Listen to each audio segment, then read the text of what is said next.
والإسلام ديني ومحمدا رسول الله. Bapak Ibu sekalian, saat perintah puasa itu diturunkan, hal pertama yang disampaikan oleh Nabi Sallallahu Alaihi Wasallam kepada para sahabat beliau pada masa itu dan berkelanjutan sampai kepada kita saat ini adalah menerangkan diantaranya tentang keutamaan Ramadan. Untuk menjawab sekaligus mengentaskan hoaks yang pada saat itu dibangun oleh orang-orang Yahudi yang tinggal di Madinah. Jadi ketika mereka mengatakan orang Islam tuh nggak punya puasa, ikut kita. Ini puasa yang hebat, puasa yang bagus. Dijawab oleh Allah, turunlah perintah, ya ayyuhalladzina amanu kutiba alaikumus syiyam kama kutiba alal ladzina min qablikum la'allakum tattaqun. Setelah itu apa yang terjadi? Buka Sahih Al-Bukhari, kitab yang ke-30, Kitabus Shaum, posisi hadis yang nomor yang kedua di topik ini, riwayat dari Talhah bin Ubaidillah radhiyallahu taala anhu, qala Rasulullah sallallahu alaihi wasallam. Perhatikan, ini kalimat pertama yang disampaikan Nabi menyambut kewajiban puasa. As-siyamu junnatun fala yarfuth wala yajhal wa ini mru'un qatalahu aw syatamahu falyaqul inni sha'imun marwataini. La khulufu famis sha'imi atyabu 'indallahi yaumal qiyamati min rihil miski yatruku ta'amahu wa syarabahu wa syahwatahu min ajli. Ini poinnya. As-siyamu li wa ana ajzi bihi wal hasanatu bi asyri amthaliha. Kata Nabi, puasa kita ini yang kita tunaikan spesial, beda dengan yang lainnya. Jadi ketika Yahudi mengatakan puasa kami ini puasa yang hebat, yang bagus, yang diikuti oleh umatnya Muhammad sallallahu alaihi wasallam, turun ayat, komentar Nabi pertama apa? Puasa kita kepada para sahabat, kepada kita semua, ini puasa yang spesial. As-siyamu. Lihat diksinya. Awas Pak ya, Ibu jangan salah baca. As-siyam, bukan asyab. As-siyam. Disebutkan 9 kali dalam Al-Quran.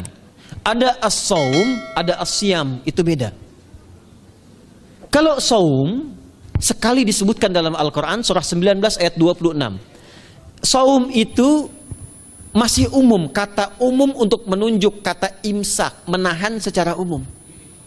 Bisa berarti puasa yang ada ketentuan aturan, bisa berarti menahan secara singkat. Apa saja yang bersifat menahan, itu saum namanya. Contoh Sayyidah Maryam misalnya, beliau masih makan.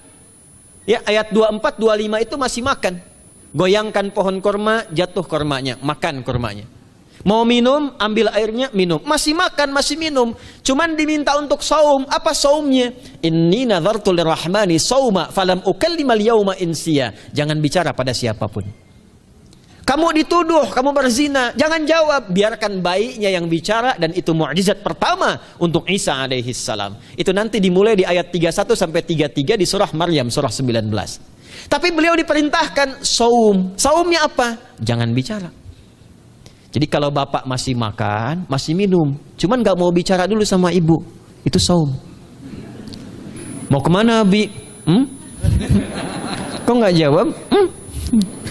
Kenapa nggak bicara? Sedang saum. Saum apa? Nggak mau bicara sama mama. Itu bicara. Contoh. Itu saum. Kalau siam, 9 kali disebutkan dalam Al-Quran, itu khusus, spesifik. Ada aturannya, ada ketentuannya, nggak boleh sembarangan, nggak bisa kemudian seenak kita melakukannya. Ada ketentuan yang dibuatnya dan itu harus diikuti. Begitu diikuti, maka keagungan dan keistimewaan ibadah itu akan dilekatkan pada pelakunya. Dan menariknya, perintah puasa itu ketika turun ayatnya Al-Baqarah 183, kalimatnya bukan menggunakan saum tapi siyam. Ya ayyuhalladzina amanu kutiba alaikumus. Nah kata Nabi, asyamu junnatun. Kalau benar puasa kita ini, kita tunaikan yang Ramadan ini, maka dia akan melahirkan satu yang tidak ditemukan pada ibadah lain, yaitu junnah. Ada jinnah, ada jannah, ada junnah. Itu beda. Tapi semua katanya, itu hurufnya sama, cuma harokatnya beda. Coba lihat ya. Ada junnah, jinnah, dan jannah. Jannah artinya apa? surga. Jinnah artinya apa? Jin, jamak dari kata jin, minal jinnati wan nas. Baik ya. Ada junnah, perisai. Itu ketiga-tiganya berasal dari huruf jim, nun, kemudian ta. Dalam bahasa Arab, setiap ada huruf dimulai dengan jim dan nun, itu pasti tersembunyi, gak kelihatan. Saya ulang ya. Setiap ada huruf dimulai dengan jim dan nun, kalimatnya itu pasti gak nampak, gak kelihatan. Janin, kenapa disebut janin? Karena masih tersembunyi dalam rahim ibundanya, gak kelihatan. Begitu keluar, tampak jadi bashar, jadi bayi yang terlihat. Jin, kenapa disebut dengan jin? Karena nggak nampak. Makanya fitrah jin itu, Pak, Ibu, fitrahnya tersembunyi. Jadi kalau ada jin melakukan penampakan, itu jin sedang punya masalah. Betul, itu nyata. Dan yang lebih punya masalah, ada orang-orang manusia yang mencari-cari penampakan jin. Itu sedang kurang sehat itu. Ya, betul, karena jin itu dipasangkan di Al-Quran dengan ins. 18 kali pasangan ini disebutkan. Itu lawannya langsung. Jadi jin tersembunyi, ins nampak. Ins itu kelihatan, makanya makhluknya tampak. Jadi kalau ibu ada bapaknya pulang ke rumah sembunyi-sembunyi, itu bapak sedang menjadi? Bukan.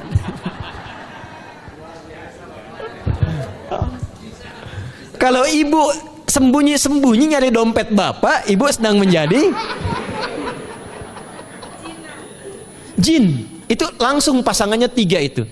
Ins itu seakar dari kata anisah, halus, lembut. Jin kasar, makanya disebut jin. Karena itu jarang ada orang kemasukan jin jadi lembut, tidak ada. Permisi mau ikut kajian sedang kemasukan jin, tidak. Kalau kata-katanya tidak meracau, tindakannya pasti kacau. Karena itu fitrah manusia itu pasti lembut. Kalau ada orang kasar, pasti ada yang salah dalam pergaulannya. Balik. Itu jin. Jannah, kenapa disebut jannah? Karena belum tampak sekarang. Makanya Nabi katakan mala ainun ra'at, nggak sama dengan yang seperti dilihat orang. Nggak kelihatan. Nanti kesuksesan tertinggi yang belum tampak disebut dengan jannah, karena belum tampak. Junnah itu perisai yang bisa langsung membentengi kita dari setan secara otomatis. Tapi nggak kelihatan. Karena itu kenapa ujung puasa disebut la'allakum tatakun. Tatakun itu dari kata takwa. Takwa itu dari kata wikoyah. Wikoyah itu artinya perisai. Nah, perisainya tidak tampak dalam diri kita. Tapi kalau terbiasa menunaikan ibadah puasa ini, kata Nabi, yang pertama kali akan terjadi pada orang yang puasanya benar, dia akan mendapatkan perlindungan berupa perisai dari Allah, hasil dari latihan puasanya yang dapat membentengi dia dari setan. Jadi ciri khas puasa Ramadan itu kalau sukses ditunaikan, itu akan terjauh dari godaan setan. Setan itu provokator yang memang hanya mengarahkan pada keburukan. Jadi dia nggak kenal benar. Lawannya malaikat. Malaikat nggak kenal salah, Pak. Nah, supaya terbentengi dari itu semua, kata Nabi SAW, kita itu dihadiahi sekarang oleh Allah satu ibadah yang kalau dilakukan ibadah itu akan mengakumulasi ibadah-ibadah yang lainnya, yang saat bersamaan dahsyatnya ibadah ini bisa menghadirkan junnah, perisai yang membentengi dari setan. Karena itu ketika dilakukan ibadahnya, saat yang bersamaan bisa ditahan maksiatnya, ditingkatkan amal solehnya. Setan kan ngajaknya pada yang salah kan? Malaikat ngajak pada yang soleh. Ramadan itu keutamaannya kalau sudah tiba Ramadan, itu selalu kita terdorong pada yang saleh dan tertahan untuk yang salah. Itu hebatnya puasa Ramadan. Kalau nggak percaya silahkan Pak Ibu sekalian. Cuman Ramadan yang saat datang waktunya bisa menghentikan orang berbuat maksiat. Nggak percaya cek. Orang yang punya sifat marah semarah-marahnya, itu saat Ramadan bisa berhenti marah. Buka jam 6 kurang seperempat ada yang provokasi. Dia bisa tahan marah tuh, istrinya bingung, tumben Pak nggak marah, entar habis maghrib. Bisa ditahan. Orang dusta bisa nggak dusta. Dan saat yang bersamaan, teman-teman sekalian, Bapak Ibu, itu bisa terdorong berbuat meningkatkan amal soleh. Sekarang kita keluar dari sini, ada yang minta, belum tentu dikasih. Nanti Ramadan tiba, sudah nyatet berapa yatimnya, berapa du'afanya, amal soleh naik. Sekarang ada orang ketinggalan sholat fardu terlambat masih biasa. Ramadan ketinggalan sunnah itu gelisah. betapa ibu-ibu para pejuang yang sangat luar biasa itu berjuang memperebutkan saf pertama setelah maghrib untuk menaruh sejadah. Nah, ini pelakunya nih. Tapi itu hebat, Bu. Saya tanya ibu kalau berjuang naruh sejadah setelah maghrib atau bahkan sebelum maghrib, itu sejadah disimpan di saf itu untuk ngejar sholat apa? Tarawih, bukan isanya. Saya tanya pada ibu, tarawih itu hukumnya sunnah atau wajib? Sunnah. Ramadan itu jangan kan yang fardu, ketinggalan sunnah bisa gelisah. Itulah Ramadan. Dan pada saat itulah ketika amal soleh dikerjakan, amal salah ditinggalkan, datanglah junnah, itu perisai yang mengikat setan. Itu yang dimaksudkan di hadis Muslim. Di topik yang ke-13 namanya Kitabus Syam. Hadis yang pertama dari sahabat Abu Hurairah. An Abi Hurairah radhiyallahu ta'ala anhu, anin Nabi sallallahu alaihi wasallam qala, "Idza jaa Ramadhanu." Redaksi yang pertama. Redaksi yang kedua yang bintang 3 di bawahnya. "Idza kana Ramadhanu." Redaksi ketiga yang bintang 4 di bawahnya. "Idza dakhala Ramadhanu." Muhammadiyah itu harus tahu dalil. Tahu dalil tuh, ya. Idza jaa Ramadhanu, idza kana Ramadhanu, idza dakhala Ramadhanu, futtihat abwabul jannati aw abwabur rahmati. Wa ghulliqat abwabun nari aw abwabu jahannam. Wa sulsilatis syayatinu aw sufidatis syayatin. Ini maknanya. Kalau Ramadan sudah tiba, kata Nabi, maka dibukakanlah pintu-pintu surga. Para ulama berbeda pendapat dalam tafsir tentang hadis ini. Pintu-pintu surga ada yang mengatakan real dibuka.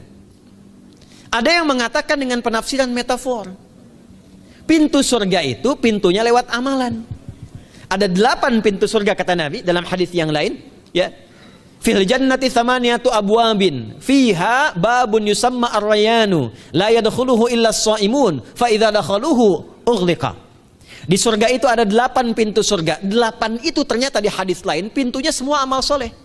Ada pintu sholat, pintu puasa namanya ar-rayyan, ada pintu sedekah, pintu zakat, pintu haji. Jadi kita itu sekarang fastabiqul khairat. Kenapa ada moto fastabiqul khairat? Itu kan diambil dari Al-Baqarah ayat 148. Siapa yang pengen memburu surga, buru di amalannya. Mungkin gak semuanya bisa dikerjakan. Kalau tidak semuanya, ambil salah satu yang paling disukai, konsisten di situ. Walikulli wijhatun huwa muwalliha. Setiap orang pasti punya kecenderungan untuk beramal. Ada yang senang puasa, ada yang senang tahajud, ada yang senang sedekah. Fastabiqul khairat, silahkan berburu, berlomba untuk mengerjakan apa yang disenangi itu. Itulah pintu surganya. Nah, saat Ramadan, semua pintu surga itu dibuka, Pak. Makanya kita senang kerjakan, sholatnya meningkat, sedekah meningkat, ngaji Quran meningkat. Saat yang bersamaan pintu neraka ditutup. Ada berapa pintu neraka? Ada berapa? Kalau pintu surga berapa tadi? 8. Hadisnya jelas, sahih dalilnya. Pintu neraka berapa? Bukan. Pilih. 6 atau 8? Yang 6 angkat tangan. Bukan 6, bukan 8, 7. Dalilnya apa? Dalilnya Quran surah Al-Hijr, surah ke-15. Ayat ke-44. Surah ke-15 Al-Hijr ayat ke-44. Neraka ada 7 pintu. Dan dalam setiap pintunya nanti ada 19 malaikat yang menjaga. Alaiha tis'ata asyar. 7 pintu ini khusus Ramadan ditutup. Dan hati-hati, nama neraka itu ada 2 nanti. Neraka yang membakar, ini mungkin jadi baru informasinya bagi sementara orang. Neraka yang membakar dan neraka yang membekukan. Jadi ada 2 sifat. Saya ulang ya, neraka yang membakar dan neraka yang membekukan. Yang membakar disebut dengan Jahannam, yang membekukan disebut dengan Zamharir namanya. Zamharir. Jadi kalau ada orang masuk neraka, itu cuma 2 pilihannya, dibekukan atau dibakar. Jelas ya? Makanya kita dikasih pendahuluan, ada musim panas, musim dingin. Supaya merasakan, nih orang musim dingin nih pakai lapisan-lapisan baju. Musim panas cari pendingin. Kamu sekarang cari pendingin, kata Allah, di neraka nggak ada AC. Kamu sekarang pakai berlapis-lapis, di neraka beku. Jahannam itu nama apinya. Jadi nar yang membakar itu nama apinya Jahannam. Jahannam itu nama apinya untuk membedakan dengan api yang ada di dunia dan api yang bahan bakarnya jin dan setan saat diciptakan. Setan itu dicipta dari api. Ya, setan kan asalnya dari iblis, iblis dari jin. Setan Al-Baqarah ayat 36. Dari iblis Al-Baqarah 34. Iblis dari jin, Quran surah Al-Kahf ayat 50. Kana minal jinni fa fasaqa an amri rabbi. Jin dari api yang menyambar-nyambar, Quran surah 15 ayat 27. Wal janna khalaqnahu min naris samum. Karena narnya narus samum, maka apinya mesti beda. Karena itulah nanti nerakanya yang membakar disebut dengan Jahannam. Pintunya 7, namanya banyak. Ada sa'ir, ada lava, ada neraka hutamah. 7 pintu besarnya disebut dengan Jahannam. Khusus Ramadan tutup. Ramadan tutup. Wasulsilati syayatin. Setan itu dibelenggu, diikat rapat. Bagi orang yang mau puasa benar. Awas hati-hati. Bagi orang yang mau puasa benar, karena itu kalimatnya asyamu junnatun. Kalau benar puasanya, metafornya amalan dia bisa mengikat setan. Tapi kalau puasanya nggak benar, tetap digoda juga. Makanya jangan heran, walaupun Ramadan tetap kotak infak ada yang hilang, sendal ada yang hilang. Karena puasanya bukan siam, puasanya saum. Sedangkan diksi Nabi yang mengatakan asyamu junnatun. Puasanya yang harus benar. Nanti kita belajar fikih setelah itu. Saya ingin pendahuluan dulu ya. Setelah itu apa yang kata Nabi katakan? Ini masih mukadimah ya kita ya. Ini luar biasa nih. Ya. Jadi keutamaan Ramadan itu dahsyatnya dengan puasa biasa. Kata Nabi, kalau orang benar puasanya, bebas dia dari setan. Bukan nggak digoda, Allah kasih benteng sehingga setan nggak tembus kepada dia. Itu satu. Itu keutamaan Ramadan.